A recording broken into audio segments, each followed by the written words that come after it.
Bonjour les amis, aujourd'hui nous allons voir ensemble un peu de théorie sur la manière dont un ordinateur stocke les images.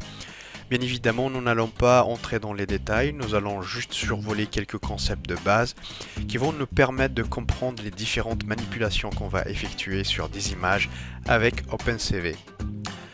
Je vous rappelle que cette vidéo s'inscrit dans une série de tutoriels sur OpenCV, donc si ce n'est pas encore le cas, je vous invite à regarder les précédentes vidéos.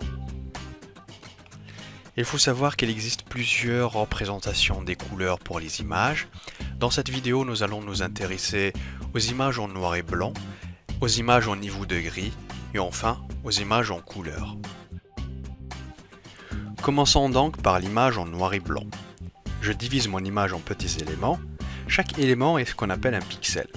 Un pixel, c'est donc le plus petit élément constitutif d'une image. Bien évidemment, dans la vraie vie, la taille d'un pixel est beaucoup plus petite que ça. Un pixel est caractérisé par une position ou coordonnée. L'origine du repère qui permet de définir cette position se trouve tout en haut à gauche de l'image. L'axe des abscisses est orienté de gauche à droite et l'axe des ordonnées est orienté du haut en bas. Pour notre image, on a donc 23 pixels en largeur et 13 pixels en hauteur. Donc la définition de cette image est de 23 x 13. Un pixel est caractérisé aussi par une couleur. Par exemple, le pixel de coordonnées 11, 3 est de couleur blanche, alors que le pixel de coordonnées 12, 4 est de couleur noire. Comment un ordinateur maintenant stocke cette image? Eh bien, l'image est stockée sous forme d'un tableau où chaque élément représente un pixel. L'élément contient une valeur ou un code qui représente la couleur du pixel associé. Dans le cas d'une image en noir et blanc, on a deux possibilités, noir ou blanc. Le noir est donc représenté par la valeur 0 et le blanc est représenté par la valeur 255. C'est ce qu'on appelle un codage binaire. Notons au passage qu'un pixel d'une image en noir et blanc peut être codé sur un bit. Si on reprend les deux pixels de tout à l'heure, lorsqu'on a du blanc, on met 255 et lorsqu'on a du noir, on met 0. De la même manière, la couleur de chaque pixel est représentée par la valeur 0 ou 255 selon que c'est du blanc ou du noir. Ainsi, l'image est stockée sous forme d'un tableau dans un ordinateur et peut être affichée à l'écran. Passons maintenant aux images au niveau de gris. Le principe reste le même, mais contrairement aux images en noir et blanc, ici on n'a pas uniquement deux couleurs, noir ou blanc, mais on a plusieurs nuances de gris, donc il s'agit d'une échelle continue du noir au blanc. Chaque niveau de gris est codé sur 8 bits ou un octet, ce qui permet d'avoir 256 niveaux de gris au niveau d'intensité lumineuse différents. Ainsi, chaque pixel contient un entier qui peut aller de 0 jusqu'à 255.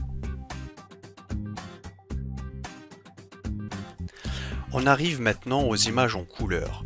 Avant de passer à la configuration des pixels dans le cas d'une image en couleur, il faut tout d'abord savoir que selon le procédé de la synthèse additive, n'importe quelle couleur peut être reproduite en mélangeant les trois couleurs primaires qui sont le rouge, le vert et le bleu.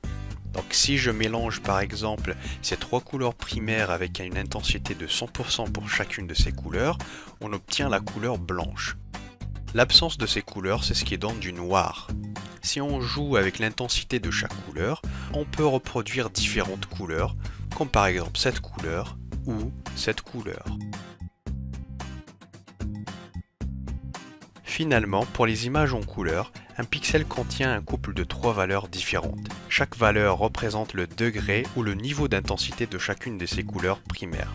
Chaque composante est codée sur un octet, ce qui donne 256 niveaux d'intensité pour chaque couleur primaire. L'ensemble du pixel est codé sur 24 bits, ce qui permet d'avoir plus de 16 millions de couleurs différentes. L'ordinateur stocke cette image sous forme de trois tableaux. Chaque tableau représente une composante ou une couleur primaire, appelée aussi un canal. Dans notre cas, cette image est enregistrée sous forme d'une matrice avec 23 pixels en largeur, 13 pixels en hauteur et 3 canaux en profondeur.